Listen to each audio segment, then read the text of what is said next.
This is the Scholarlynk news for 24th December 2020. The first batch of COVID-19 vaccine from Pfizer-BioNTech arrived in Singapore as the island nation takes its first step in vaccinating its population. The vaccines were initially moved to a cold chain facility before being loaded onto a refrigerated truck that will send them to an undisclosed location. The multi-ministry task force is currently working out details for the deployment of the vaccines based on groups that have priority and the expected delivery schedule of vaccines. The public will then be informed of when they can get a shot and how to go about it. The vaccine will be provided on a free and voluntary basis to all Singaporeans and long-term residents. As the vaccines need to be stored at -70 degrees Celsius, Singapore Airlines had first conducted a trial to test its vaccine handling capability. Cool boxes that would be used to transport the actual vaccines were used and had their internal temperature tracked throughout the flight. Think about it. Singapore has long been a travel hub for the Southeast Asian region. Do you think the country will be able to fulfill its goal of being a distribution hub for the vaccine in Southeast Asia? While many businesses were hurt by the COVID-19 pandemic, the resulting change in people's behavior has accelerated the digital transformation and helped tech companies to thrive. A report by Facebook and Bain & Company estimates that the pandemic has brought about 5 years of digital transformation in just 1 year. Indonesia's digital consumer population growth rose 15%, while the growth in neighboring countries is between 5% to 9%. E-groceries platforms also saw a surge in demand, with some users saying that they will continue to buy groceries online from now on. This has prompted offline retailers to move to online platforms. Financial technology firms also had a part to play by providing cashless online payment solutions. Education technology and health technology also saw significant growth, with more than 1/3 of consumers trying online medical consulting and online education for the first time because of the COVID-19 pandemic. Think about it. Will interest in the new digital economy subside once the pandemic is over and people can return to their old ways of living their lives? China's courier sector has handled a record of more than 80 billion packages this year. This showed the strength of the nation's express delivery industry and is also a reflection of the country's economic recovery. The number eclipsed the 63.5 billion packages delivered last year.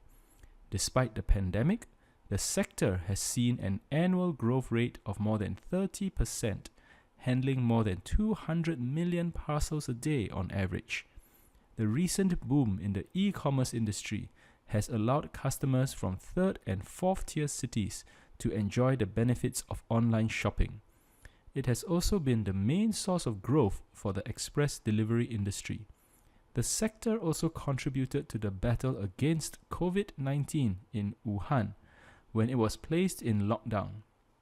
13 logistics companies were organized to deliver goods to Wuhan, handling 87,500 trucks and 779 flights, delivering a total of 489,800 metric tons of supplies. Think about it. What is the environmental impact of that many packages being delivered and possibly being discarded? As work crews blast dynamite to flatten mountain tops in a rush to build more of President Trump's border wall before his term ends, they forever reshaped the landscape and caused environmental damage. The 30-foot tall steel columns that form the wall prevent animals from moving freely and scar unique desert and mountain landscapes that might be irreversible. Environmentalists hope President-elect Joe Biden will stop the work, but that will still leave pillars in the land. In addition, the government will have to pay to break contracts that have been signed with contractors. It is argued by some that paying settlements to contractors for breaking contracts with them would be cheaper than completing the wall. The president-elect is opposed to the construction of the wall, and members of his transition team have said that a wall will not deter criminals. Think about it. By the end of President Trump's term, it is estimated that there will be 450 miles of border wall. Do you think this is enough to have an impact? Officials in Britain raised an alarm this past weekend about a highly contagious new variant of the coronavirus. A similar version has also raised its head in South Africa. Although scientists are worried about these new mutations, they are not surprised. As it becomes more difficult for the virus to survive due to vaccinations and growing immunity in human populations, the virus will gain useful mutations to either spread more easily or to escape detection. However, scientists have yet to confirm if the ability of the new coronavirus strain to spread more easily is due to mutations in the virus or if it is because of risky behavior of humans. Experts also believe that it will be years before the coronavirus can mutate to become immune to vaccines. Going forward, scientists will need to closely track the evolving virus for any mutations that help it combat vaccines. Think about it. Which do you think poses a greater risk? A mutated virus that spreads more easily, or irresponsible behavior of people? This brings us to the end of today's edition of the Scholarlynk News. We'll be back on Monday, 28th of December after the Christmas break. In the meantime, please remember to subscribe and click on the bell icon to get notified of our new videos. As always, this is the Scholarlynk team wishing you goodbye and have a very Merry Christmas.